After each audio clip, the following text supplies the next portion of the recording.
और चलिए अब सीधे हम राजस्थान की बात कर लेते हैं। राजस्थान जहां पर जनसंख्या नियंत्रण पर अब खुलकर बहस हो रही है और अब महिमा बीजेपी के एक फायरब्रांड नेता हैं जिनकी तरफ से यह बयान दिया गया। उन्होंने कहा है कि 4 बेगम 36 बच्चे नहीं चलेंगे।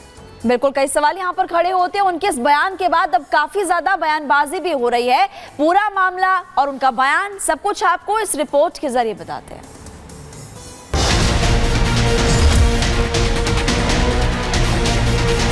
देश में बढ़ती जनसंख्या को लेकर राजस्थान में एक अलग ही बहस छिड़ गई है। यहाँ जनसंख्या कानून लाने की मांग चल रही है। इसी बीच बीजेपी के फायरब्रांड नेता और विधायक बाल मुकुंद आचार्य ने जनसंख्या नियंत्रण कानून लागू करने की मांग कर दी है। आचार्य बाल मुकुंद ने साफ शब्दों में कहा कि 4 बेगम और 36 बच्चे अब नहीं चलेंगे। राजस्थान विधानसभा में भी ऐसे विधायक हैं जिनकी 3 पत्नियां हैं, लेकिन अब ऐसा नहीं चलेगा। एक पर्टिकुलर एक समाज तो है जो 4 बेगम और 36 बच्चा इस देश में रखता है। ऐसे अनगिनत है हमारे पास में मामले। इस सदन के अंदर भी, विधानसभा सदन के अंदर भी ऐसे व्यक्ति हैं जो 3-3, 4-4 पत्नियां रखे हुए हैं। और एक वर्ग के लिए कानून है कि भाई वो वर्ग तो कानून नहीं भी है तो भी उसका पालन करता है। बहुसंख्य समाज से पालन करता है कि मैं, मेरी पत्नी, 1 बच्चा, ज्यादा से ज्यादा 2 बच्चा। बाल मुकुंद इशारा एक खास वर्ग की तरफ कर रहे थे, लेकिन अब उनके इस बयान से राजस्थान में सियासत छिड़ गई है। राजस्थान के नेता प्रतिपक्ष ने बीजेपी पर ऐसे मुद्दों को लेकर सियासत करने का आरोप लगाया। नेता प्रतिपक्ष ने कहा कि बीजेपी सत्ता में है, उन्हें जनसंख्या कानून लाना चाहिए, लेकिन वो ऐसा नहीं करेंगे क्योंकि वो ऐसे मुद्दों पर सिर्फ राजनीति करना चाहते हैं। लेके आए तो कौन मना कर रहा है? लेके आए, कानून बनाए। पहले भी था 2 बच्चों का कानून नौकरियों के अंदर, तो लेके आए। ये बयान ज्यादा देते हैं, काम कम करते हैं। मैं तो कहूँगा पहले कानून बनाए फिर बात करें। जनसंख्या नियंत्रण कानून पर सबसे पहले राजस्थान के सीएम भजन लाल शर्मा ने बयान दिया था। इसके बाद उनके मंत्रियों ने भी इस सियासी आग में अपने बयानों से घी डालना शुरू कर दिया। धीरे धीरे इस मुद्दे पर बयानबाजी बढ़ रही है। अब बात यहाँ तक पहुँच गई कि जिनके पास ज्यादा बच्चे हैं उन्हें सरकारी सुविधाएं नहीं दी जाएंगी। इसमें एक तरफ जनसंख्या नियंत्रण को लेकर के चर्चाएं तेज होने लगी हैं, तो वहीं दूसरी तरफ राजस्थान में अब चर्चाएं 2 बच्चों पर आकर टिक गई है। राजस्थान के मंत्री हों या विधायक ये कहना शुरू कर चुके हैं कि राजस्थान में 2 बच्चों का कानून आना चाहिए। यूडीएच मिनिस्टर झाबर सिंह खर्रा ने एक बयान दिया। उन्होंने कहा कि 2 या 3, ज़्यादा से ज़्यादा बच्चे 2 या 3 होने चाहिए, और अगर ऐसा नहीं होता है तो एक नियम जल्द आने वाला है जिसमें हम सरकारी सुविधाएं खत्म कर देंगे। विपक्ष के नेता टीकाराम जूली ने सदन में इसको कहा कि आप बातें ज्यादा करते हो, काम कम करते हो, आप पहले कानून लेकर के तो आए, मना कौन कर रहा है? देश में बढ़ती जनसंख्या एक बड़ी समस्या है। समय समय पर इस पर लगाम के लिए कई बार मंथन किया गया, लेकिन अभी तक इस समस्या का निदान नहीं निकल पाया, क्योंकि जनसंख्या नियंत्रण के बहाने कई बार एक खास वर्ग को टारगेट किया जाता है। ऐसे ही कुछ हाल राजस्थान में दिख रहे हैं, जहां सरकार की तरफ से बयानबाजी की जा रही है। सवाल यह है कि क्या सरकार की मंशा जनसंख्या नियंत्रण की है? अगर है तो इस पर कानून लाना चाहिए। Bureau report, Republic Bharat.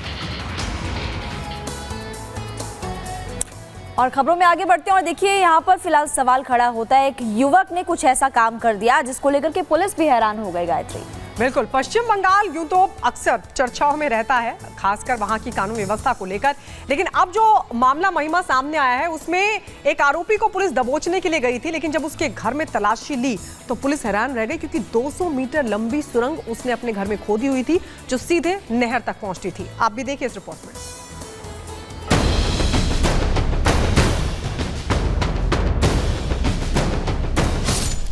पश्चिम बंगाल आए दिनों गलत वजहों से चर्चा में रहता है। इस बार भी वहां एक जालसाज की सच्चाई ने लोगों को चौंका दिया। वहां एक धोखाधड़ी के आरोपी को दबोचने गई पुलिस टीम को जांच के दौरान कुछ ऐसा देखने को मिला जिसकी कल्पना भी पुलिस ने नहीं की थी।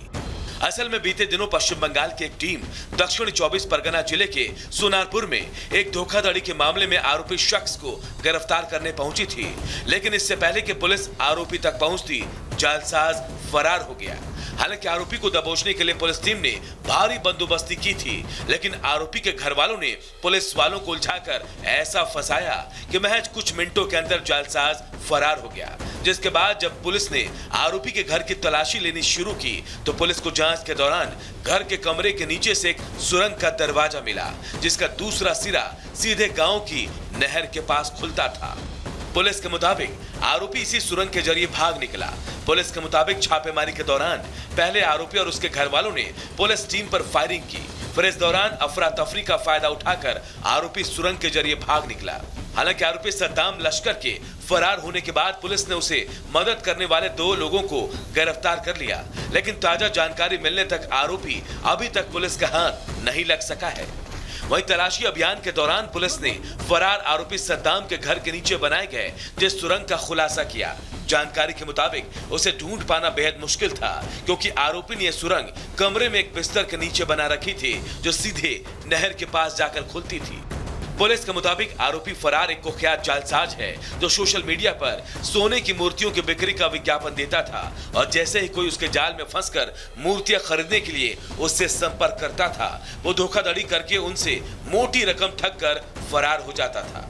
पुलिस के मुताबिक आरोपी के खिलाफ पुलिस के पास कई शिकायतें हैं, लेकिन पुलिस को गच्चा देने में अभ्यस्त आरोपी लगातार पुलिस को चकमा देता आ रहा है। बहरहाल स्थानीय पुलिस ने आसपास के कई पुलिस थानों को अलर्ट कर दिया है, लेकिन पोखरों और नदियों के जाल के सहारे जालसाज सद्दाम कहां फरार हुआ, अब तक इसके बारे में पुलिस को कोई भनक नहीं लगी है। Bureau report, Republic Bharat.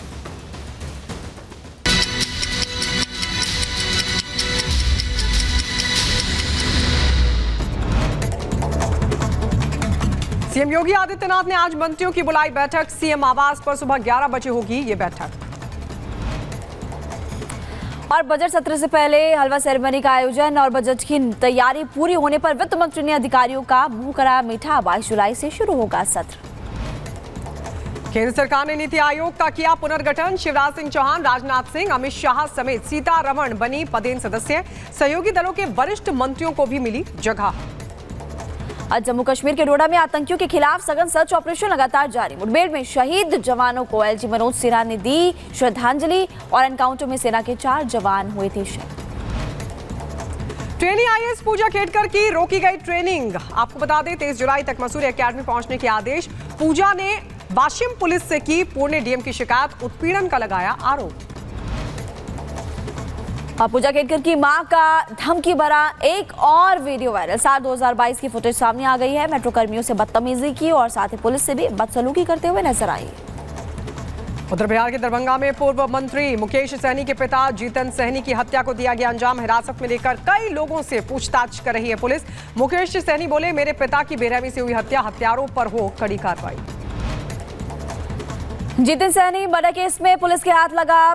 CCTV footage video में दिखे 4 संदिग्ध। 2 लोगों ने जीतन सहनी से बाइक गिरवी रखकर उधार लिए थे पैसे। तेजस्वी यादव ने बिहार सरकार पर बोला हमला। कहा, बिहार में गुंडा राज, ध्वस्त कानून व्यवस्था की जिम्मेदारी कौन लेगा। मनानी मामले में कलकत्ता हाईकोर्ट ने दी सीएम ममता को हिदायत और राज्यपाल सीवी आनंद बोस के खिलाफ ना करे अपमानजनक टिप्पणी। बात कहते हुए नजर आए सीएम ममता बनर्जी पर कलकत्ता हाईकोर्ट सख्त नजर आया। उधर स्वाति मालीवाल केस में विभव कुमार की बढ़ी मुश्किलें। आपको बता दें दिल्ली पुलिस की तरफ से चार्जशीट में धारा 308 का जिक्र किया गया। गैर इरादतन हत्या की कोशिश का चल सकता है केस। 30 जुलाई को कोर्ट में होगी पेशी।